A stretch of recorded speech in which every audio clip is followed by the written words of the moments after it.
You're like, it's not always lazy, but I think that it's. Well, that's what I'm trying to get to. Like, could it be something else? I think it's subconscious. Okay. I think it's programming. I think it's because, like you said, if they are literally wealthy people right now where they have a trust for their children, they raise their children to be heirs.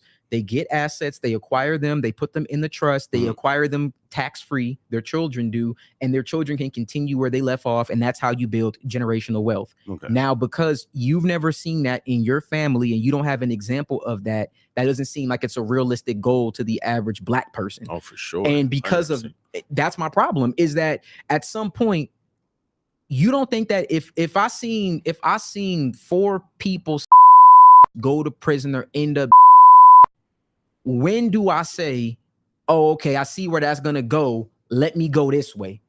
There's a certain point where you have to say to yourself, well, why would I repeat the same things that I'm already seeing? If I want what you have, I would do what you did. And this is another reason why I'm glad that we're doing this, because talking about the relationship and the psychology of money and mind, I believe that, like we said, people have been bred to be a consumer. I don't think people even care for money. I think ultimately what you're looking for is that you want to be happy. Yeah. And that's really it. And they tell us that that's the one thing that'll bring it. But you know it's not. Oh, I know. You want happiness and you want fulfillment. You only get fulfillment, in my opinion, when you have a purpose. Okay. If you don't know what your purpose is, then you're never going to be fulfilled, which means ultimately you'll never be happy. The facts. Money is a conduit. It's just a tool. It's something that we use in order to exchange goods and services so that we don't have to barter. That's the only thing that money is good for. And the dollar itself is inherently worthless because it really does have it has really no value.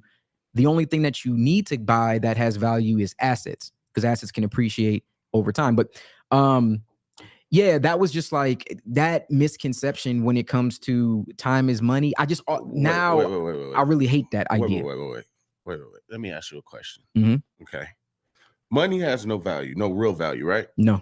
But you said the only thing that has value is assets, right?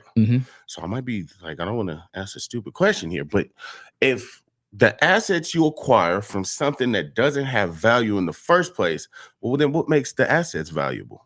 That they can appreciate. The reason why the dollar doesn't have value is because, yes. Okay. So the reason why assets are valuable is because the dollar depreciates all the time. That's the reason for inflation. So if I have $100 right now, next year, my $100 may only be able to buy me $70 worth of stuff. Okay. So over time, my money is just eroding and becoming less and less valuable. Okay, so that means that no matter how hard I work, I'll always be working backwards, because this is always going to be something where I have to spend more time to get less.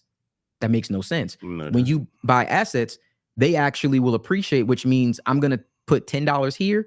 In the next however many years, my $10 will now be worth $20. Right. If you do that enough over a long period of time, eventually you'll start making enough money to where you never have to work again. Thus, now all of that whole time is money thing suddenly doesn't make sense anymore. That's how I see it now. I'm not sure if that makes sense to everyone else, but to me, that's how I see it. And I feel like when you see it that way, it just puts you in a different stratosphere when it comes to what you think that you can and can't do. And that's another thing that I feel like that crab in a bucket mentality, it really does keep us poor. And if we told more people what they were actually capable of doing, I do believe that they would be much further ahead than they already are. And I don't think that we ever get that. Yeah, that's layered though. It's a lot that goes into that. And in certain environments, man, and I know personally that you could say that, you know, if somebody was giving information to the people, then that, you know, we might be better off.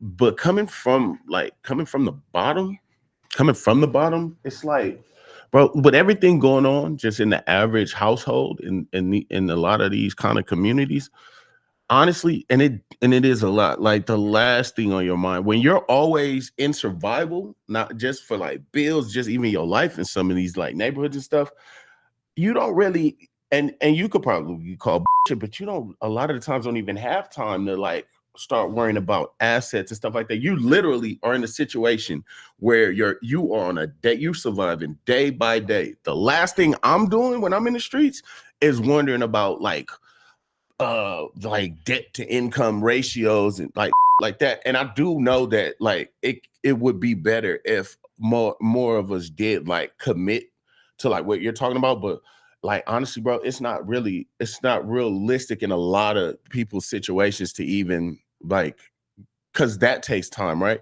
And you know, the only pushback I have on that is I've heard that before. Yeah. But then I have a lot of people who they know the latest show on Netflix. They'll tell me Love is Blind. They have time to go to concerts.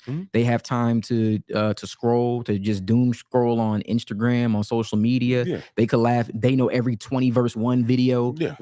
So you telling me that if you have even 30 minutes out the day to spend time on something, what we tend to do a lot, and only reason I'm saying that is because I've done it too, we tend to try to do things that help soothe us as opposed to actually addressing the root of a problem. So yes, I've had times where I've gotten off of work, and when I get off of work, I got like however much money I have to go run, do something fun, drink, whatever, hang out, have a good time just to get away from whatever it is I had to go through. And then, you know, that's the weekend, and Monday comes, you're back to work, and now you're just like, huh. But if I would have taken that same time and that money and I would have set it aside to go do something with, and I would have taken that time to educate myself, it could have made a difference. I'm not saying that it will. I'm not saying that it'll make a difference for everyone. I'm just saying that if there's a chance, I'll take it. Right. That's also I'm sorry. There you get the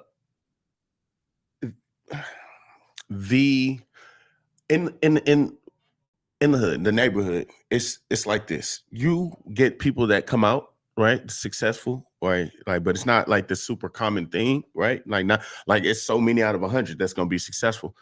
Ask 100 people from my neighborhood if and I'm going somewhere with this. If they won, if you tell them, you know what, if you follow these steps over a period of time, you follow my steps, the credit, all that, over a period of time, you will be more successful than you are now.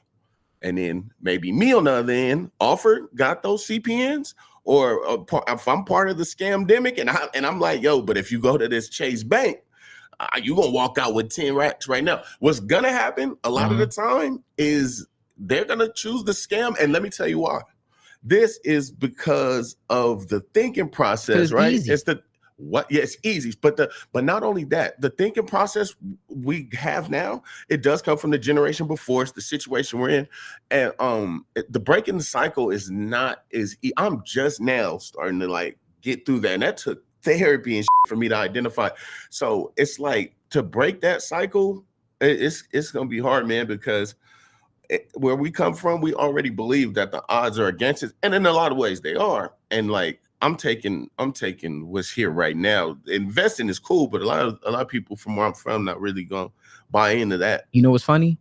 Someone told me if I cut corners, I'll keep running around in circles. That was me. I know it was you. Yeah. So you can't sit here and say that after you the one that told me that. Oh no. I can say that, but I also said it took for me to go to therapy and to be able to identify what I was doing. I said that as well just now. Yeah. Because before that, I was cutting corners, running in circles. Now I have a better perspective on things, and it's an everyday struggle still to break. Because what's the first thing you do? The first thing you do is go back to when you're trying to change yourself. If things don't go right, it's hard. It's easier to go back to, we're creatures of habits anyway. So it's easier to go back to what you know. So it's an everyday struggle. Some people, it's hard, especially at my age, bro. When you get older, especially, you stuck in your ways. So to try to change that is a hard thing. So if it's not taught to you when you're young, right? Just a lot of times people just like, man, like it's like. What I'm trying to say is you don't do it. You do it because it's hard. Yes. And because ultimately, the young dude who go to Chase and get 20 CPNs and get whatever that he gets, here's the problem with that, and we talked about it. I could give anybody $100,000 right now, and I know it's going to be somebody in the comments who's going to say something wow, but if I gave you $100,000 right now, I bet you would not know what to do with it. The first thing you would do is go spend it. And guess what? No. You'll end up right back to where you started. I can guarantee it. You know what somebody in the comments is gonna say? What? Somebody in the comments is gonna say they're gonna go see the Connect and double it. But what do you think about that? Like they took your 100,000, they made 200,000. Maybe not the way you said. I think not everybody's gonna blow it. I think if we're gonna use, if we're making, but it doesn't have to be that. I'm just saying, if we're making a parallel of if you could sell, then you could sell anything. That's facts. I'm gonna be honest. I know. That's facts. If you have this, if you have that mentality, that hustler mentality, it'll result in the same way. You can just find a way to do it and legitimize it. Also, think about the impact that you're gonna have on your community. There's a certain, you need to start thinking about what is the ripple effect of your actions. Right. And I think that needs to be something that's very prevalent when it comes to these conversations. And when you talk about money, giving out bad information can have repercussions overall that can hurt a lot of people. Yes. So, and I totally agree with you on that. Now, because I'm more conscientious now with my decisions than I was a while ago. Now I look back on it like I feel like a piece of and a lot of things that I did for money, like to get money, like in the streets. Yeah. And it's like, it's not worth it. It's not worth what it seems like it's worth it. It's not worth it. Like once you gain a damn conscience, you're like, oh man, like I'm ruining lives behind what I would do. Exactly. And then overall, even if fast money don't make it right, it don't make it good. And it doesn't even make it better if later on down the line you try to go back and clean it up. The best thing that you could do is arm yourself with information, education, and then actually implement it. That's another thing. Like it's really hard for people to take action, which I guess for me, this is how I feel. Yeah. Because my girl will go to work and she'll be like, I just want to cry. I don't want to go. She'd be so hurt to go to work. Like she don't want to go. But yet here's the crazy part. She gets up and she goes to work every single day. Okay. When she gets off of work, I'm like, oh, why don't you take this time and you work on this, and that? Remember, you said you want to start this and that? No, why? I just want to relax. Oh, well, fam, then you don't really want it. If you gonna take the time, your free time, this little bit of time that you have to try to figure out how to get out of it, and all you want to do is relax, I'm sorry. Well, you don't want it enough. I guess you'll be going back to work and you'll be miserable. It doesn't. That's what I'm saying. Why? Give me an example of in that situation. Give me an example where it's not that you don't want it. Like, can you like give me like a perspective where it's not that they just don't want it. What could be something else that it could be? I'll give you besides like you just don't want it. Like what else could it be? I have a question. She went to work, right? But she didn't want to go. Okay. Why did she go?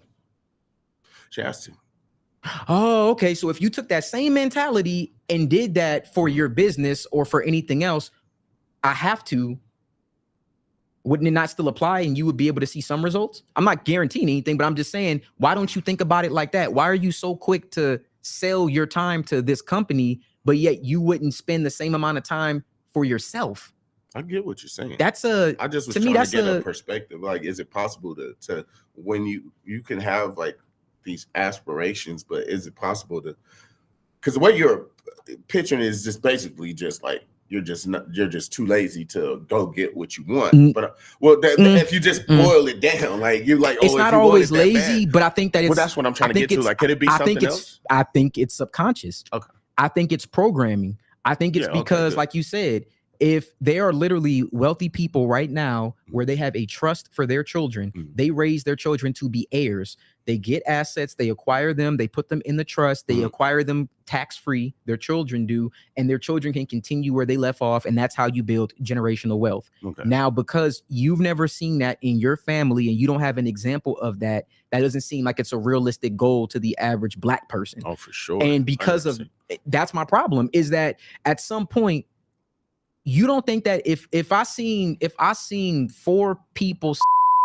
go to prison or end up, when do I say, oh, okay, I see where that's gonna go, let me go this way?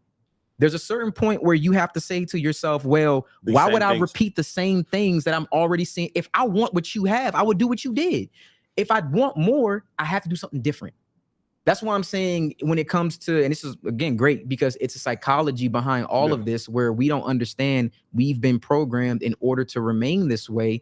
And if we were to actually address the issues and stop letting fear control us, be able to look at our ideas and know that it's a possibility that we can achieve all of these things and all these aspirations. So I don't think it's laziness, to answer your question. Because that's the way it kind of came off. That's why I was asking you. Then I didn't mean that. I didn't mean that for it to come off as everyone's being lazy, but I am.